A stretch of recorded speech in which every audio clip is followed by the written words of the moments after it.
This is my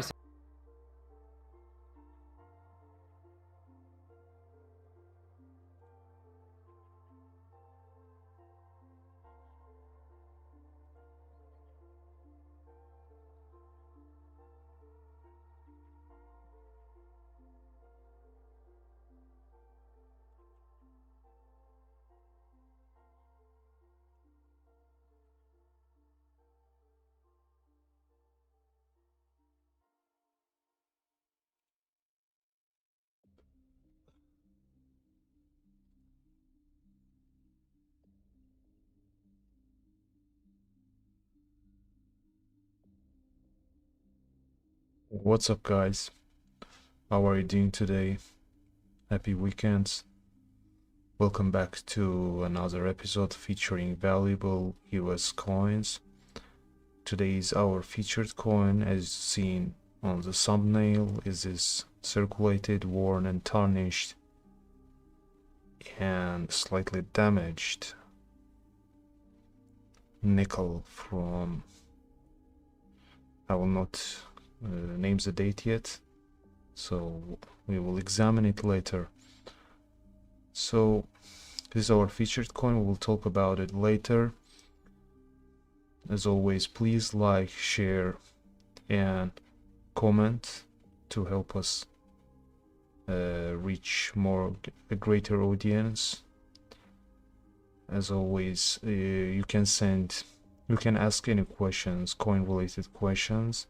We will do our best to answer them and help you out if you have some issues about finding whether your coin is rare or valuable indeed.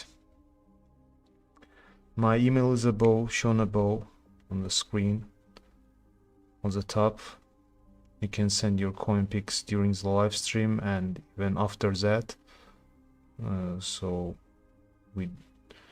if we don't reply, it doesn't mean that we don't read your emails. We just open the pics and showcase them during the live streams if they are in the range of within reasonable range of showing them in terms of quality.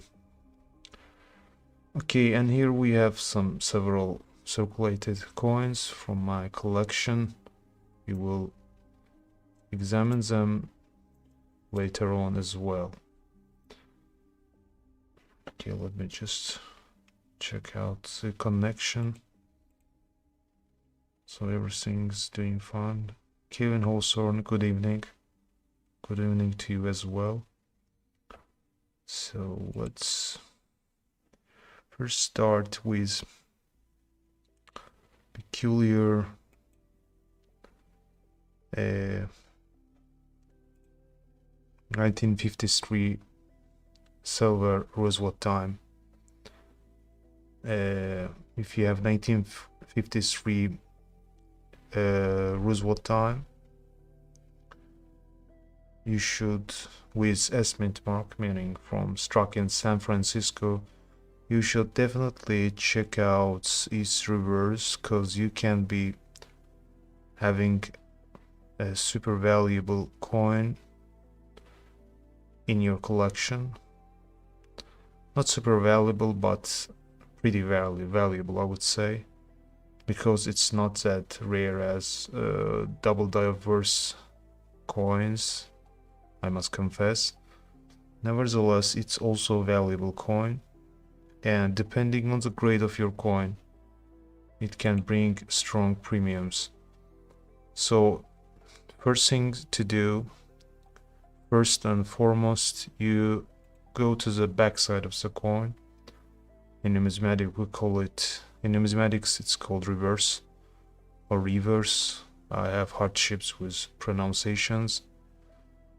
So the mint mark, standing for San Francisco branch of the US Mint, should be to the left bottom of the torch, near the lower horizontal bands. So you have to either have a strong magnifying glass or some digital means of zooming in, maybe digital microscope mostly used, but sometimes they mostly come with poor quality, and zooming is not that high in most digital microscopes, I mean budget microscopes. But you can, if you have valuable and brand microscope, digital microscope, you can zoom in further like this. Here, if you notice some 2 layers of S and the underlying S, like in this here, I can't zoom in further, it's under 25%, but at least we can note these lower surface on the lower layer protruding to the south. This is repunched S mint mark, meaning the underlaying is firstly initially punched S, and then it was punched the second time. And I think, if I'm not mistaken, the second punch was towards the northeast, or I may be wrong, but it seems like excuse me, it seems like it's likely it was struck, the second punch was towards northeast. So if you spot something like this, it is, I must say that it's a little bit tricky to spot this, because as I mentioned before, you should have very strong magnifying glass to spot this error, so the shifting is very slight. So if you have such repunched mint mark as in your dime, it is high time to send it for grading, because even in circulated condition it brings premiums. But this one is not just ordinary error coin, it is also highly coveted, it has highly coveted condition of MS67, but with no full bands. If it would have full bands, it would be much valuable than ordinary coin. Okay. So as you can see, as indicated on the slab, this is PCGS graded coin. PCGS graded this one as MS67, and here is RPM, standing for repunched mint mark, and this is the designation giving for this variety. This is the most popular designation for 1953 repunched mint mark. And let's also check where I said this one. Yes, so here we have much closer image from Variety Vista. No, I made a mistake. It is not north towards northeast, but towards northwest. I was right about upper direction, but to the sides it is west. So here is more clear-cut picture of the repunched mint mark. And in stage B, according to the Variety Vista, you should find another indicator of it is die crack from head to rim at K12. Okay, so let's check out for how much this one was sold. I think this was a recent sale. One moment, please. No, it's not that recent, but nevertheless, it is worth. It was sold for $1,200. $1,200 at Heritage Auctions. So guys, if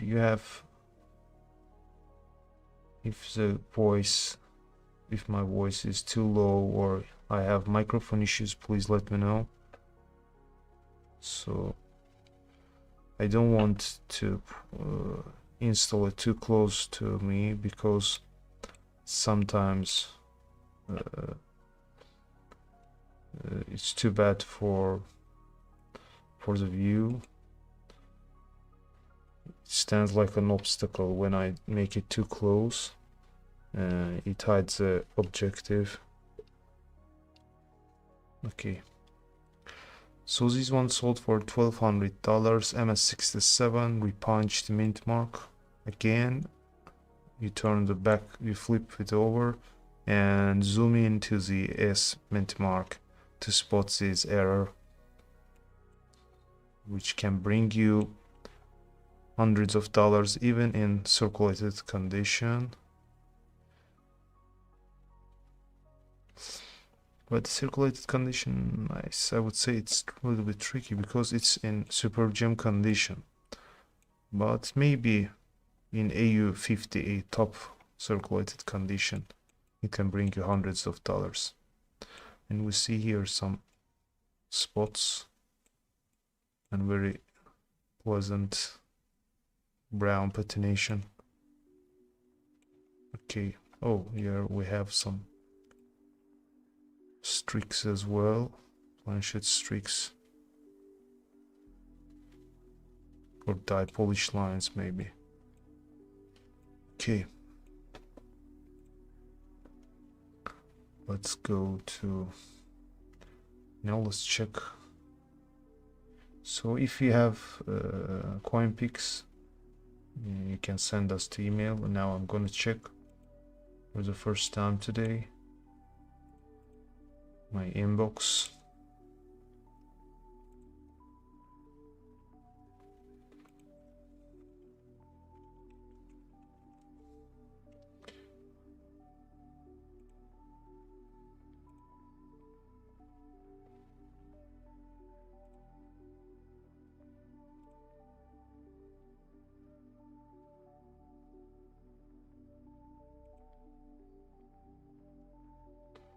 Okay, nothing yet.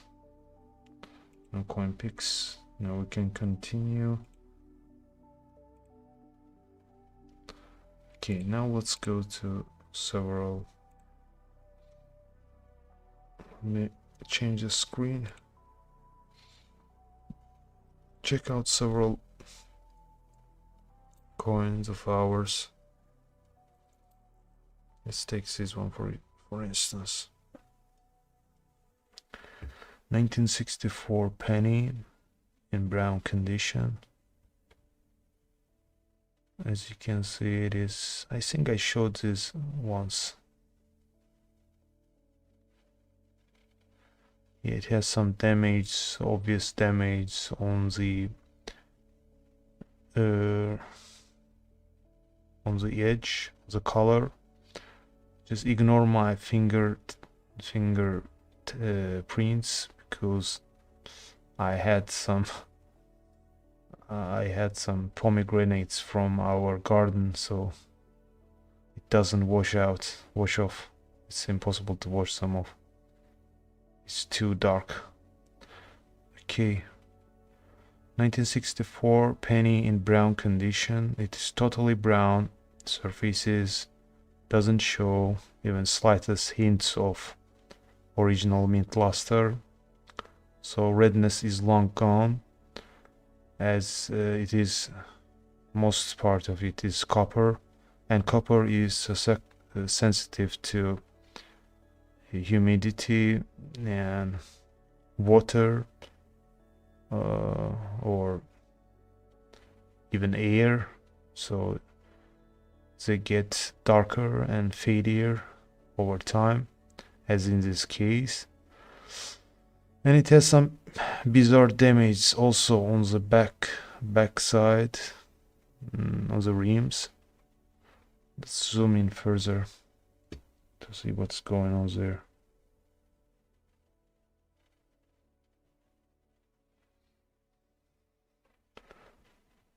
It's obviously a very deep dent, and these are accompanied by some tarnish. Yeah, unpleasant.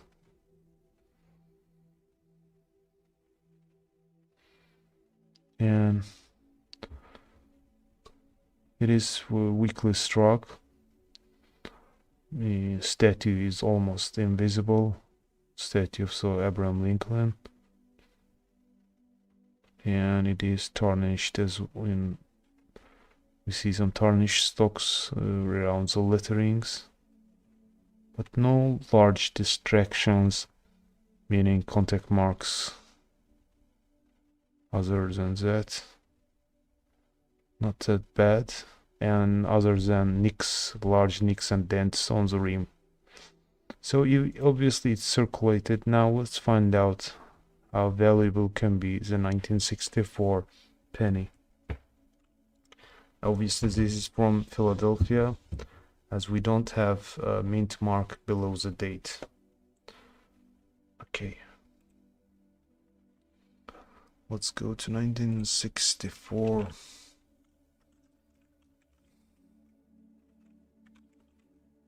Let's check first NGC.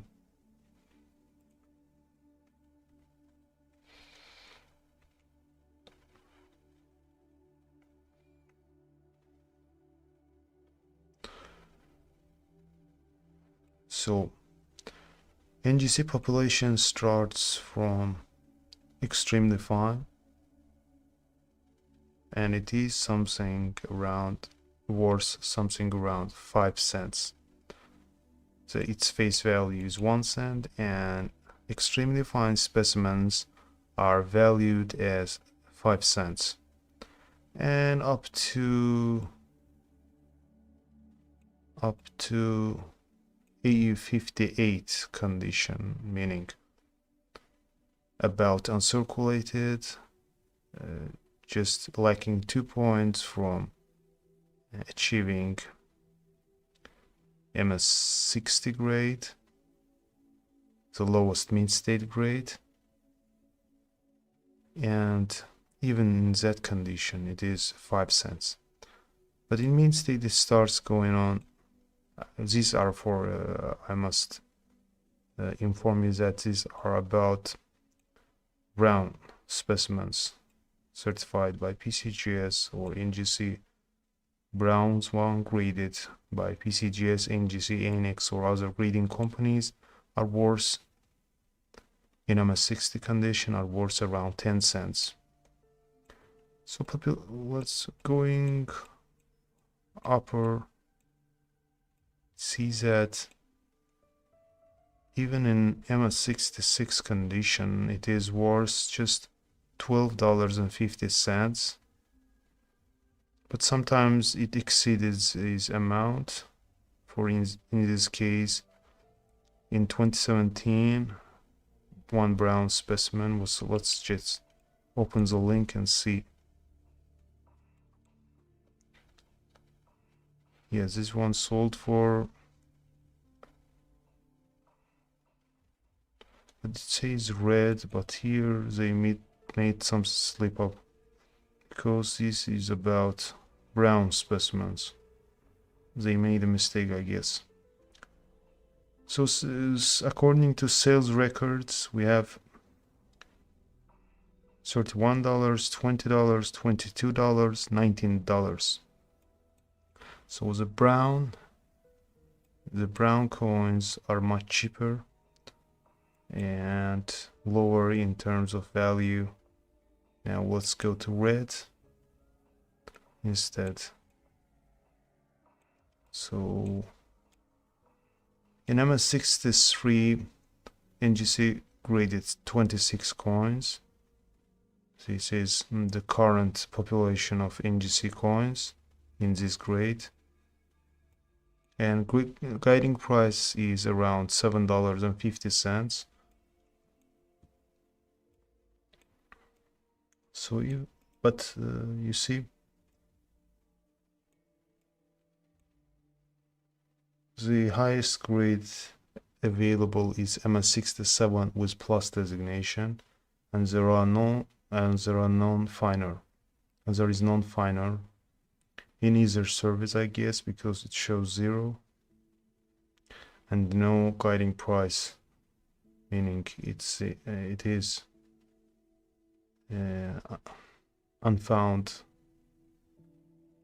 grade in either services.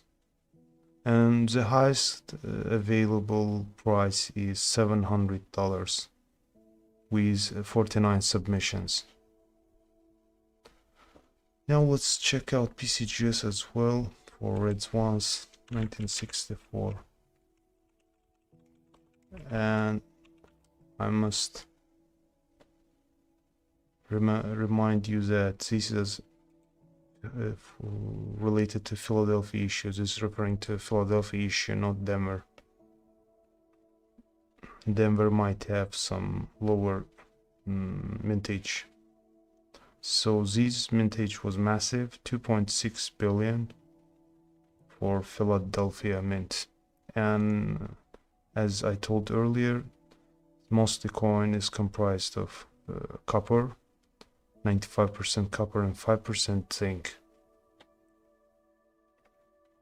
Okay.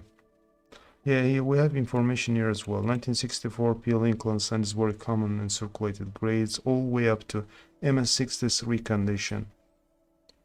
In MS64 and MS65 it becomes little tougher to find, but yet still easily available and can be purchased raw for under $1 each.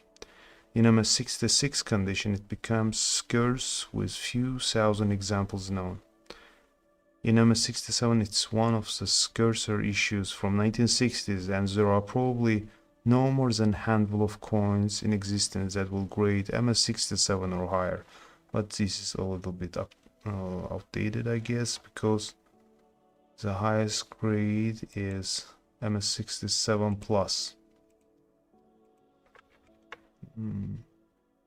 Later on,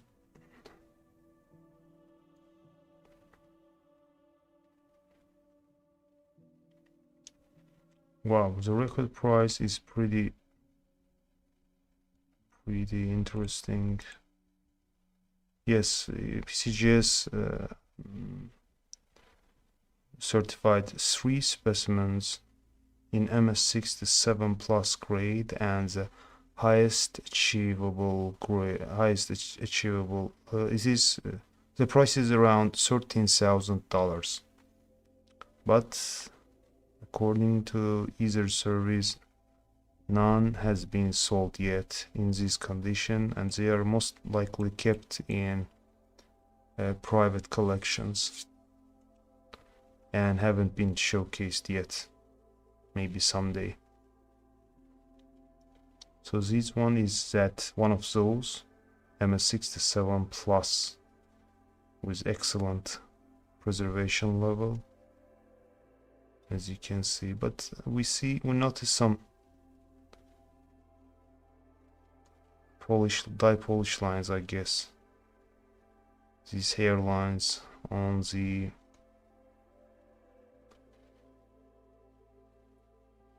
this penny. So the highest amount, so MS67 was sold for over $7,000. Let's check that one as well. Let's go to original lot. And here it is, the MS67 specimen, according to PCGS coin holding the record for the most valuable 1964 cent sold until present.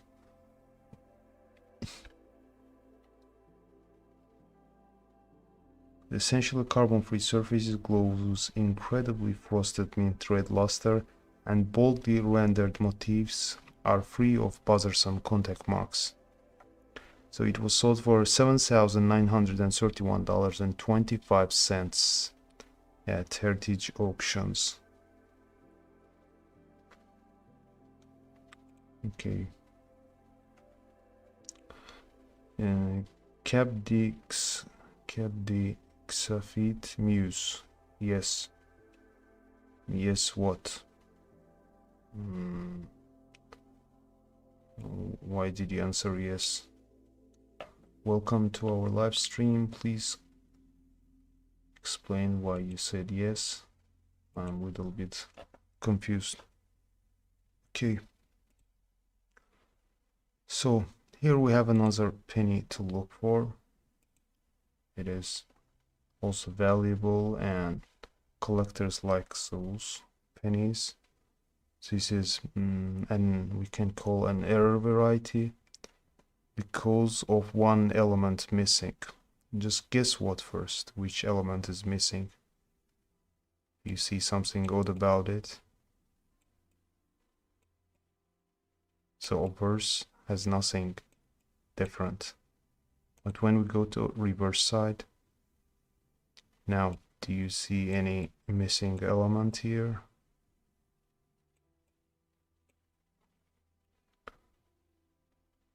I don't see comments. Check out carefully whether you see some missing element here that is found in all pennies starting when they first struck memorial cents. No, you don't see anything odd about it. Okay, so the initials of engraver, the FG is missing, so it's called no FG cent.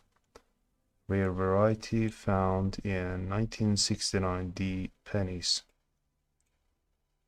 I guess it was the die was polished. There is no explanation here, but if I remember it correctly, the die was polished, over polished, therefore it caused the disappearance of FG from the hub, from the die, and therefore all coins struck by those dies had a missing initials in this area to the right of the memorial. So this is a beautiful specimen with some die polish lines here as well, especially here in this area most obviously. So die is not that, was not that good. It was most likely overused die. Now let's go check out the grade. The grade is an average for mint states, MS65 red, no FG, FS 901. Very beautiful. And from this angle we spot some extra contact marks, which also resulted in it's getting lower grade, relatively lower grade. So 1969D, no FG. Check out the backside if you suspect you have valuable 1969D. And if you don't spot FG there, then you have a relatively valuable coin. And this one was sold for $204.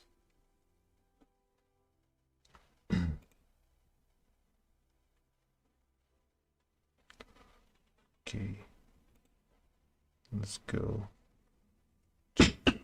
another coin.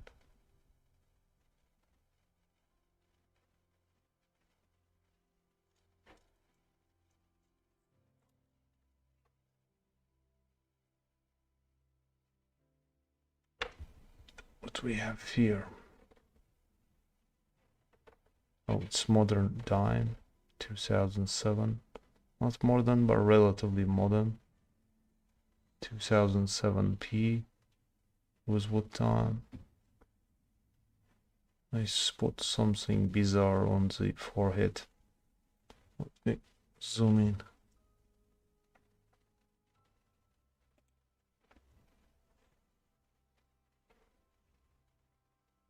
Yeah, here we have one large gouge.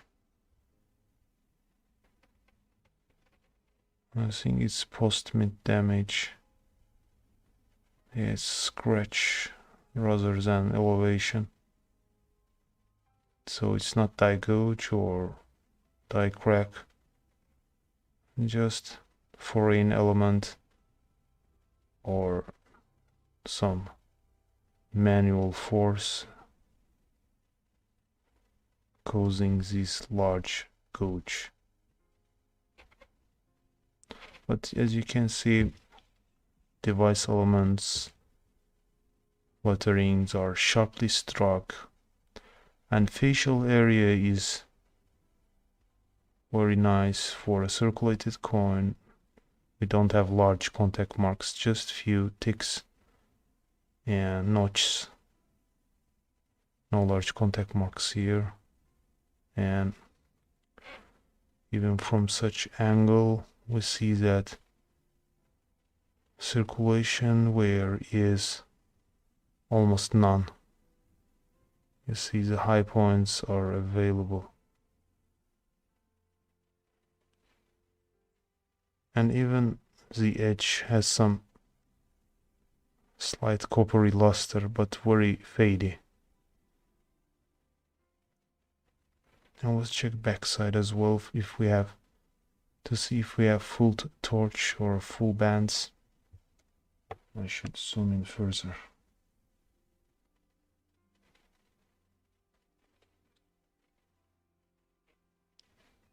So upper bands are definitely separating,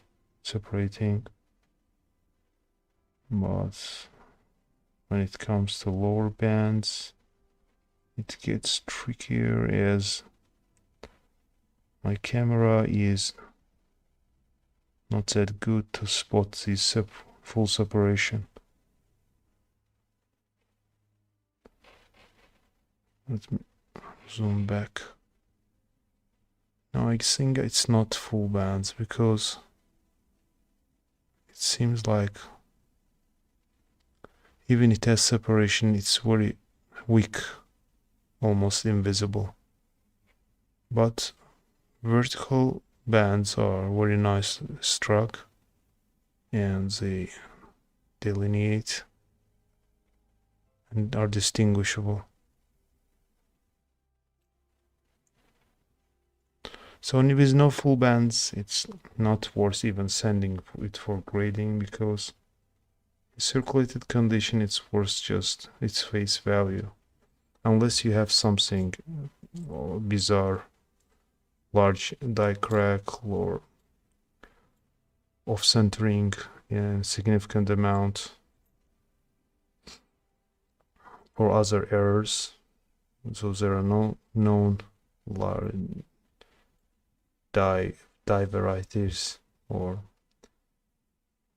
strong die doubling in these 2007p issues. Okay.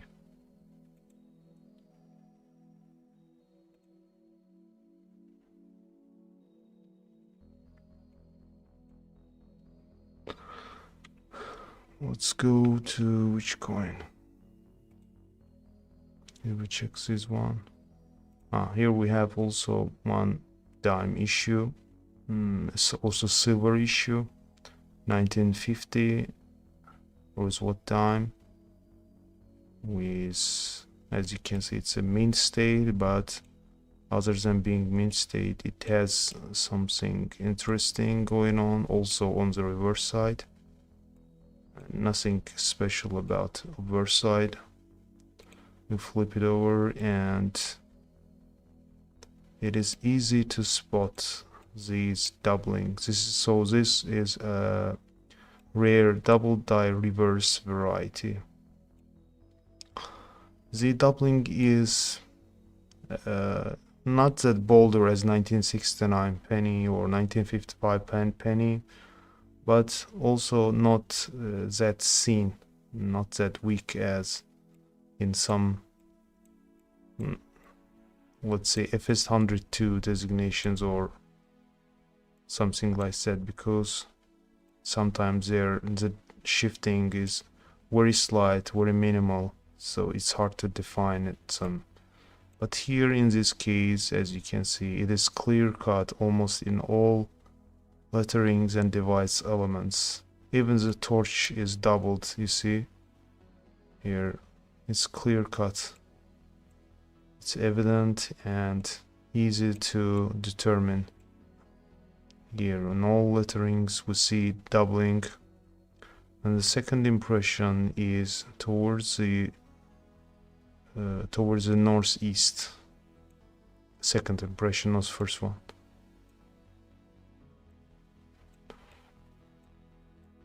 Let's see.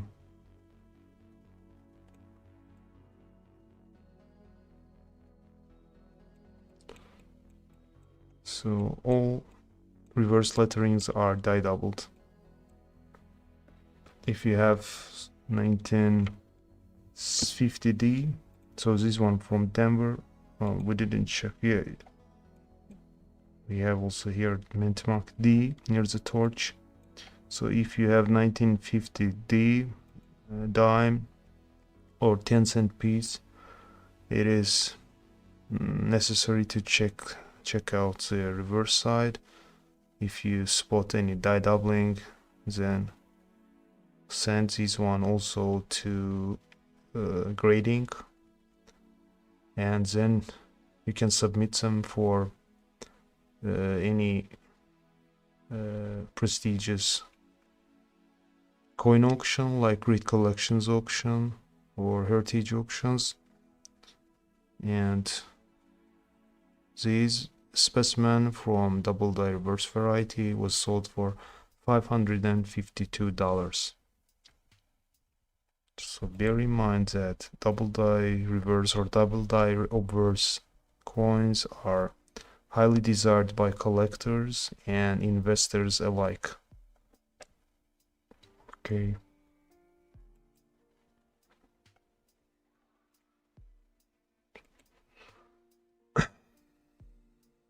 Yeah, what we have here. So we have here a 1965 Washington quarter. As you see, it is also in circulated condition, but it is extremely valuable coin, even in used, tarnished or worn condition. This one is not that worn, it is just which grade it was. Let me check. It is AU50. It is above average. It hasn't been too long in circulation. Somebody pulled it out of circulation, maybe after spotting something odd going on with its weight and with its toning and with its edge, because this is a sought after $quarter struck on a silver planchet. As I told you many times, if you are watching us frequently, our live streams, in 1965 they shifted to copper nickel clad sandwich formation, and they removed silver from content of circulation business strike coins. Therefore, some older planchets intended for 1964 somehow entered the coining process, the striking. It was struck on a silver planchet. Here, as shown here, PCGS confirmed it, that it was struck on a 90% silver planchet, and its weight is different from 1965 $quarter. It is 619 grams. So if you ought spot some irregularity and the appealing, the toning. It has more silvery toning. If you spot the edge, different things going on edge, meaning it's missing, if it is missing the coppery stripe on the edge, and if your weight is irregular, then you have super valuable Washington quarter in your possession, and you should definitely send it for grading. And even without, sometimes without grading, if you show it to any coin shop dealer or other numismatics, you can get pretty premiums for that. So this one was sold for $7,200 at Stack's Powers auction. Okay.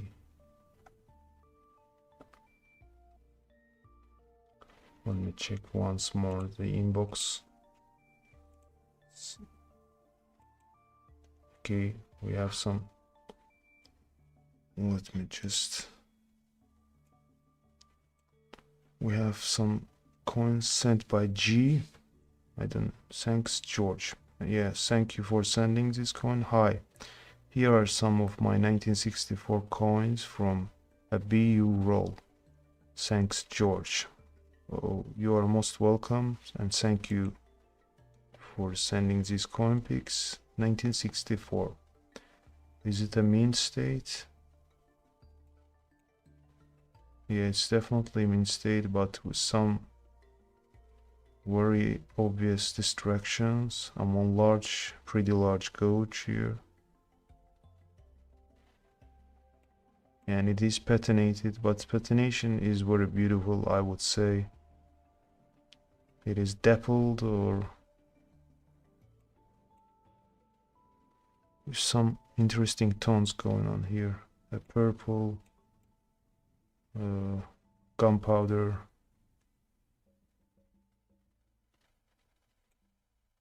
very nice, appealing.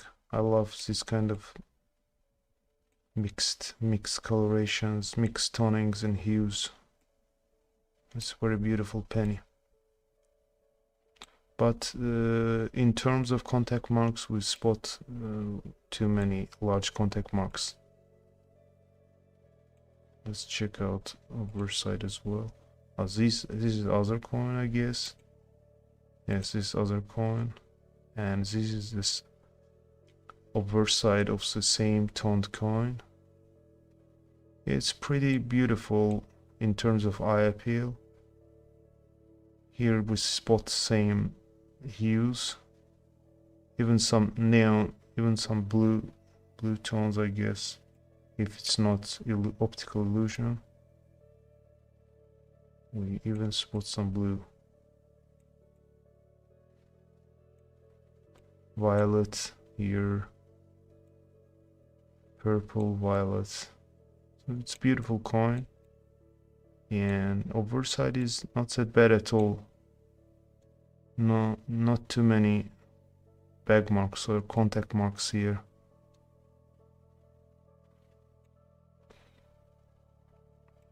So why haven't you sent it for grading though? But yes, as we checked before, they are not that valuable unless they are MS67 and higher. So, but I guess this could be in MS65 or 66 condition, because they mainly, the main determinant is oversight during the grading process, especially in PCGS, because I checked their instruction on how they grade the coins.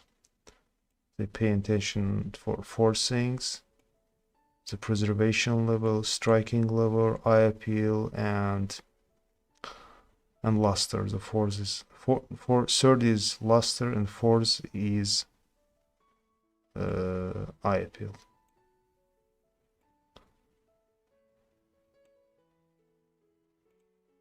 Oh, another toned coin. Wow, it's much beautiful than previous one. Here we have some neon blue tones as well. I love this kind of hues. And how come you get those toned coins? Are those artificially toned? Because I know that such pennies are not that are rarely seen with such tones, especially memorial cents. Older cents, yes. Older pennies, wheat pennies, yes. There are many neon blue toned, iridescent toned pennies, but I don't know, I'm not sure. Maybe due to coin roll, they used to have some chemicals inside those rolls that caused such toning, especially on silver coins. But in pennies, I haven't seen too much pennies with such tonings. Maybe due to toning you can get pretty nice premiums, maybe tens of dollars, but not hundreds, I guess. But if it's graded and certified and it is MS67, maybe you can get hundreds of dollars for those at auction. So thanks, George, for sending these coins. You're always welcome to send more. And if you have... No, I got some out of a roll. Can you send the picture of roll as well? I wonder what material is that. Because when you get toned coins, it is obvious even from the material of the roll. It's some kind of little bit greasy, I guess, that causes toning changes. I have pennies 1964 no mint mark. 1964 no mint mark doesn't mean anything in terms of value. It is just meaning that it is struck by Philadelphia Mint, therefore there is no mint mark. It's not rare thing having no mint mark. So if you spot no mint mark, then it means that it was struck in Philadelphia, and as you can see, the mintage is massive. Nothing special about it. 2.6 billion. Anyone can have such coins. Even I have one brown, in brown condition. Thank you, commenting. Trend Dunk. Yeah. Thanks for joining. Okay.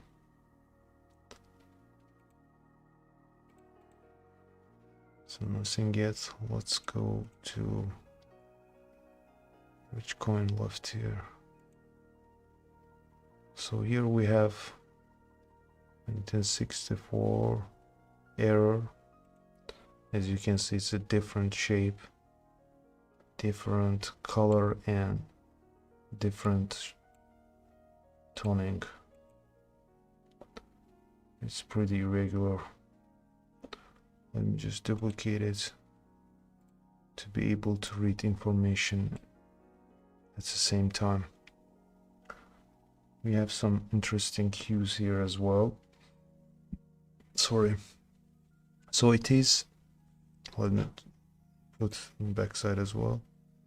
So this one is 1964 Lincoln cent, obviously an error cent, struck on a copper nickel clad dime planchet.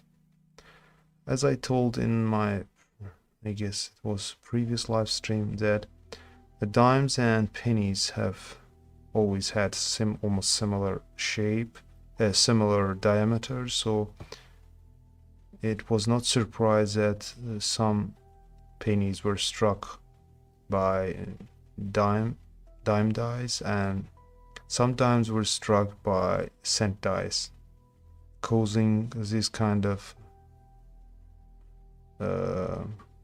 errors. But this one, it was particularly struck on a copper nickel clad dime planchet. It was briefly circulated. Not that briefly, it is extremely fine 45, meaning we have here significant wear and tarnish and numerous scratches that are related to circulation, obviously. And after several years, I guess, it was pulled out of circulation. And so PCGS graded this coin as EF45, extremely fine 45, by coin grading scale, known as Sheldon coin grading scale. So I'm reading now information about it. Brilliant and satiny, this attractive silver gray example retains faint traces of mint luster that are best appreciated when viewed with the aid of direct lighting. The wrong planchet feature has resulted in isolated softness of detail both in centers and around the peripheries. So here it's obviously softer on the edges, and In God We Trust is almost missing. Just lower part of some letters are visible, but even they are distorted and weakly struck. This is a scarce mint error, and also particularly curious one, since copper nickel planchets were not intended for regular issue production until 1965. Wow. So here is another tricky thing about its rarity. So it is 1964. Presumably it should have been struck on a silver dime planchet, but it is like going to a future. Somehow it was struck on a copper nickel clad dime planchets intended for 1965, not 1964. So therefore it adds up to its value. This is why it's also it's also transitional error and struck to the future planchet of a dime. Very nice. Is it in Cherry Picker's Guide? Because such errors are remembered. In 1964, when this specimen was presumably struck, the Philadelphia Mint would have been using 90% silver planchets for dime coinage. A transitional wrong planchet error as such as noted on PCGS inset. So meaning it has also indicated here on the slab. So guys, these serial numbers or barcodes are some kind of means of verifying them online, accessing to PCGS database on their website. On the search line you can put the serial number and you can find out the actual image of that particular coin if it is available. Okay.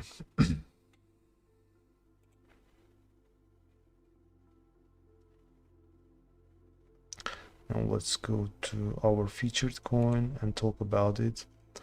So we should have been talking about it earlier. This is one of rarest nickel errors. Now we're gonna find out why. It's also obviously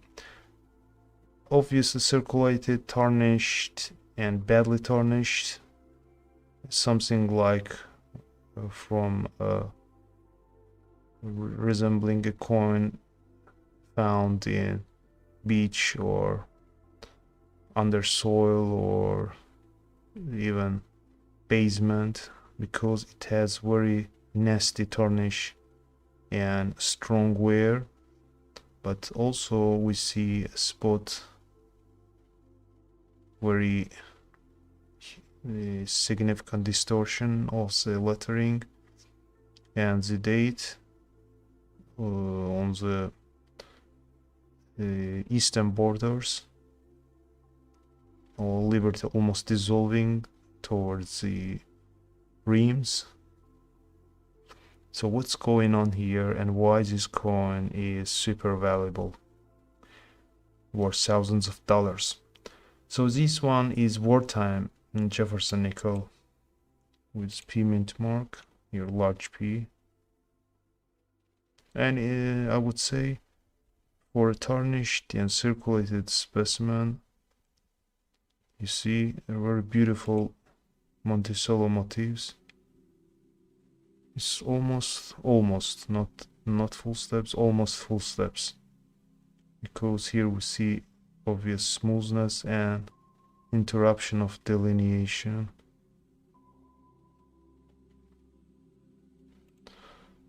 So this one is wartime 1943 P Jefferson nickel, and it was struck on a zinc-coated steel sand planchet. As it was struck on a sand planchet, due to planchet size difference, this caused a significant shape irregularity, and most obviously seen on the eastern rims, eastern color. So PCGS graded this one as AU 55, meaning about uncirculated 55. An originally preserved example, both sides exhibit a ruddy pewter and olive gray patina. The strike is flush to the upper left obverse border, lower left reverse border. The right peripheral device is mostly of the planchet, but the base of all 4 digits in the date discernible to support PCGS 1943 attribution. So according to them, experts, 1943, the base of all 4 digits confirms that this is 1943 P Jefferson nickel struck on an irregular planchet, associated by the date with famous 1943 bronze Lincolns, and this wrong planchet error is also desirable due to the brevity of the wartime silver alloy Jefferson nickel series of 1942 and 1945. So this superb gem was sold for $2,640 at Stax Power's auction. And this is actual image of the coin, error coin, in a slab provided by PCGS. So guys, if you find such nickels with irregularities, even in such very unpleasant condition, you can get pretty large premiums for that. So know your coins, keep looking for rare ones, and one day, I guess, God's willing, you will get your reward. Okay, let me once more check out email.